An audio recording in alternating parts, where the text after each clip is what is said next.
नमस्कार प्रिय विद्यार्थियों, अभी तक किसी भी प्रकार की कोई सूचना राज्य सरकार या विश्वविद्यालय द्वारा नहीं आई है कि परीक्षा कब होगी, क्या होगा। जैसे ही आएगी हम बता देंगे। आप घर पर रहें, स्वस्थ रहें और पढ़ाई करें। और जितने भी वीडियो डाले जा रहे हैं शिक्षकों के द्वारा, उनको आप पढ़ें। परीक्षा होगी, ये तय है। अब मैं एविडेंस एक्ट, ये कुछ लोग कह रहे हैं कि साहब एविडेंस का पेपर हो गया, क्यों पढ़ा रहे हैं। तो मेरी तो ड्यूटी बनती है, जो सेकंड ईयर में वो थर्ड ईयर में पढ़ लेंगे, या आपका ज्ञान में थोड़े वर्दी हो जाएगी जब आप आदेश देंगे।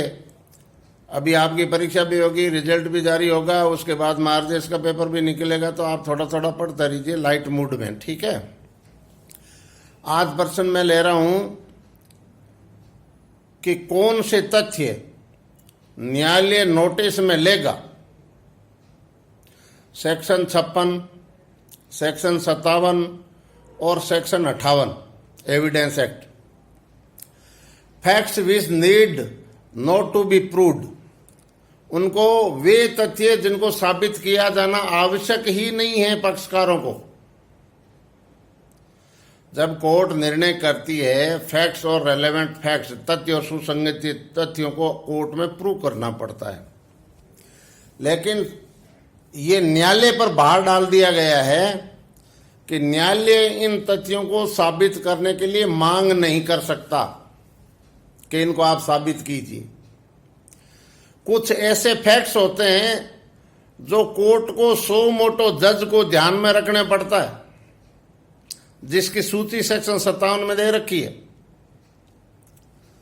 तो इसके अंतर्गत न्यायालय क्या करेगा, facts judicial noticeable need not to be proved, इनको साबित करने की आवश्यकता नहीं है। और ये जो है साबित करने के लिए स्वयं कोर्ट क्या करेगी, नोटिस में लेगी।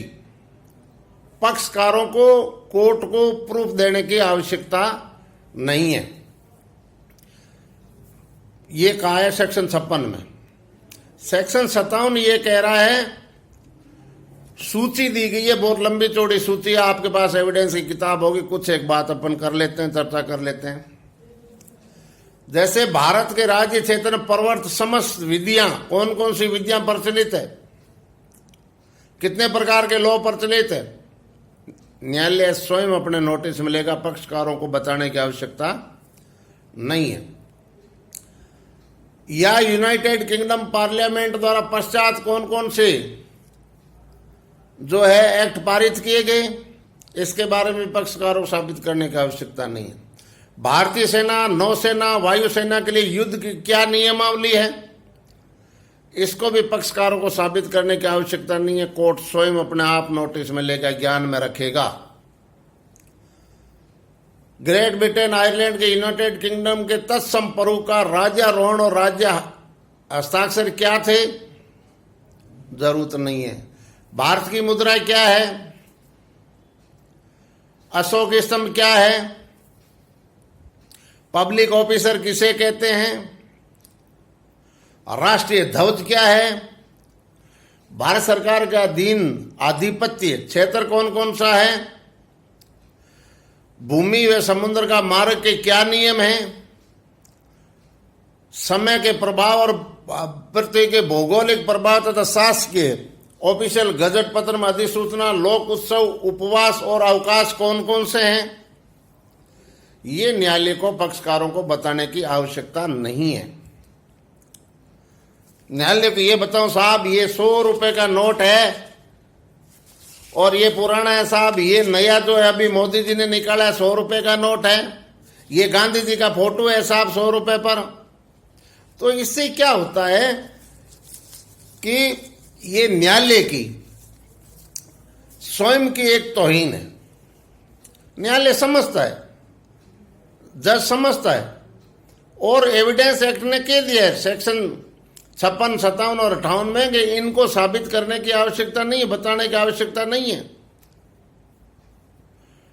तो प्रश्न उठता है, तथ्य जिनका साबित किया जाना आवश्यक नहीं है। कौन कौन से तथ्य हैं? सेक्शन 56 में तो कहा है बताना आवश्यक नहीं है, साबित करने की आवश्यकता नहीं है। 57 में एक सूची दे दी लंबी चौड़ी, जिनमें मैंने ये बताया कि मोहर कैसी होगी, सास की मोहर कैसी होगी, गोल मोहर कैसी होती है, भारत सरकार की मुद्रा क्या होती है, कितनी विधियां हैं, युद्ध के नियम क्या है, ये भारतीय सेना थल सेना का झंडा है, ये नेवी का झंडा है। ये सब कोर्ट को ज्ञान में रखने की आवश्यकता है, क्योंकि वो जज भी भारतीय है और भारतीय होने के नाते उनकी ड्यूटी बनती है। वो ये नहीं पूछ सकते कि 500 का नोट कैसा है,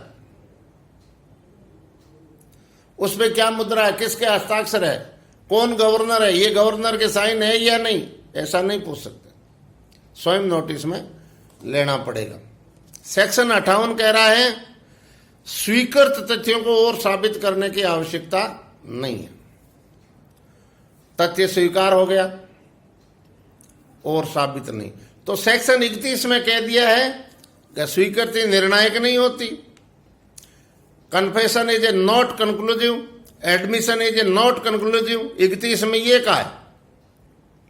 और सेक्शन 58 कह रहा है स्वीकृत तथ्यों को साबित करने की आवश्यकता नहीं है। इसका मतलब यह है कोर्ट मुख्य मुद्रा देख लेती है, कोर्ट को ये लगे कि फ्री कंसेंट आ रही है, स्वतंत्र सहमति है, भूल में नहीं है, कपट में नहीं है, अनड्यू इन्फ्लुएंस नहीं है, और व्यक्ति स्वतंत्र रूप से कोर्ट में उपस्थित होकर के आरोपी द्वारा लगाए गए आरोप को स्वीकार कर रहा है, तो स्वीकृत तथ्यों की साबित करने की आवश्यकता नहीं है। सिविल मामले में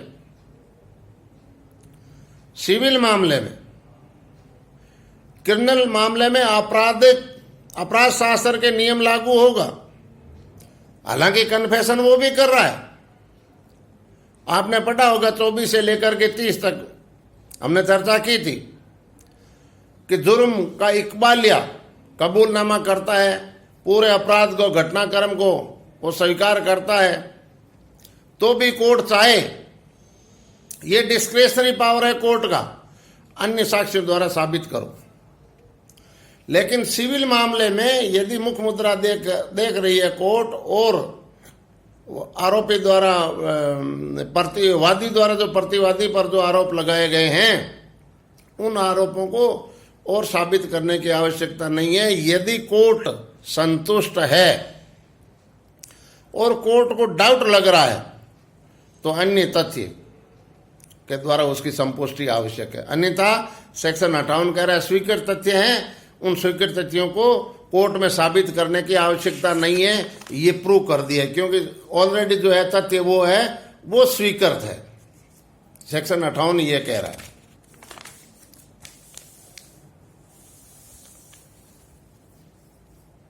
वो कोर्ट पर विवेक है कि चाहे तो वो अतिरिक्त साक्ष्य की मांग कर सकती है, अन्यथा कोई आवश्यकता नहीं है।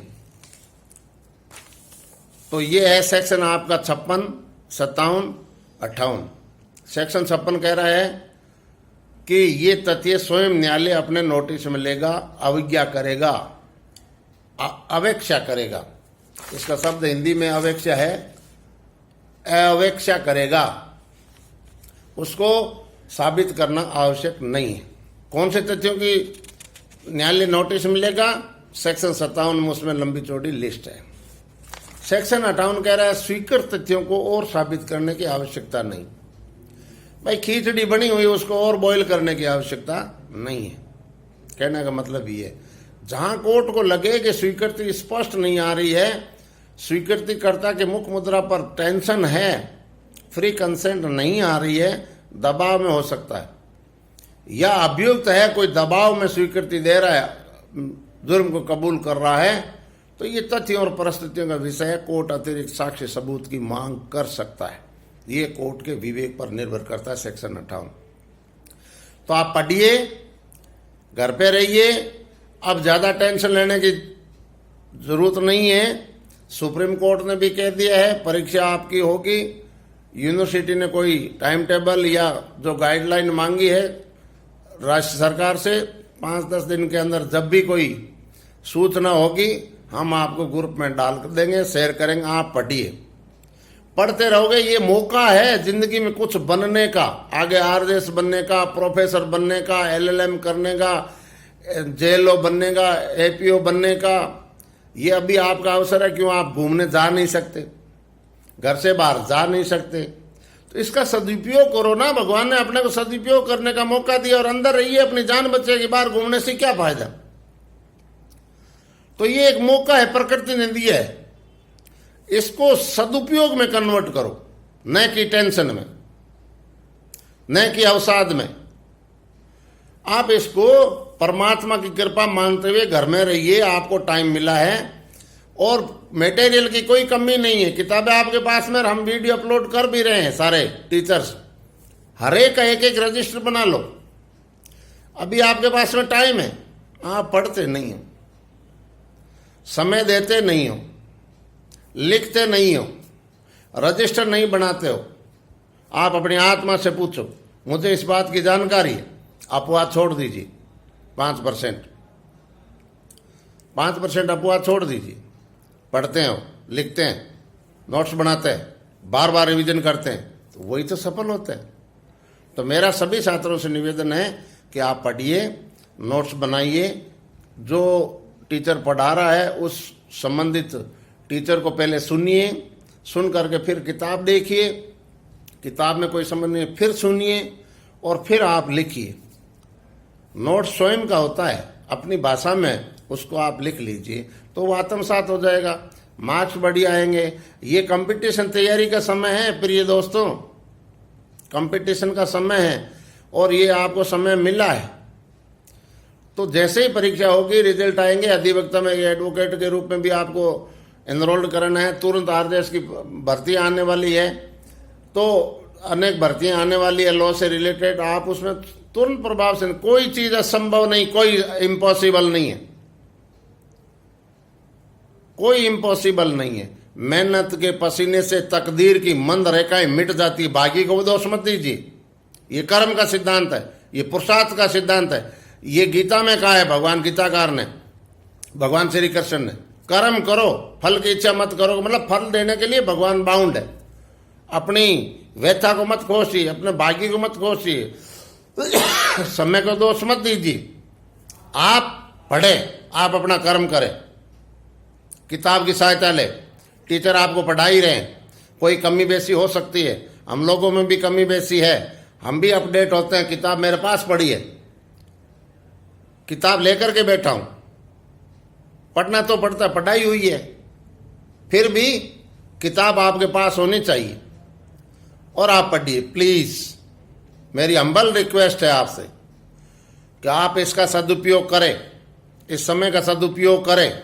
इसको जो नेगेटिविटी चल रही है पूरे देश में बीमारी के कारण और घरों में, या हमारे आर्थिक तंगी के कारण, या कुछ भी, बाहर घूम फिर नहीं सकते, ये भी एक कारण है, जा नहीं सकते। तो इसको आप नेगेटिविटी को पॉजिटिविटी में कन्वर्ट कर लो, जीना आसान हो जाएगा। जिंदगी अभी लंबी है, आगे आनंद लीजिए। बचाव बहुत ज़्यादा जरूरी है कोविड में। अभी अगर ये 2020 निकल गया तो समझ लो हमने बहुत कुछ पा लिया।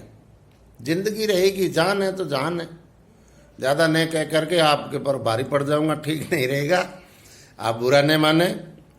प्रिय विद्यार्थियों, क्यों चिंता होती है, और आप लोगों की चिंता हम लोग नहीं करेंगे तो कौन करेगा।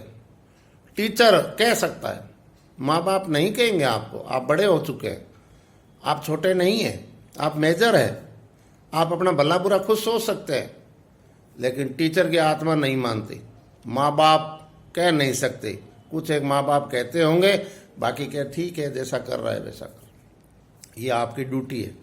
चेतो, चेतनहार, चेतना उसी में आएगी जो चेतने के लायक है, चेतना है। कई भी बात का असर होना चाहिए।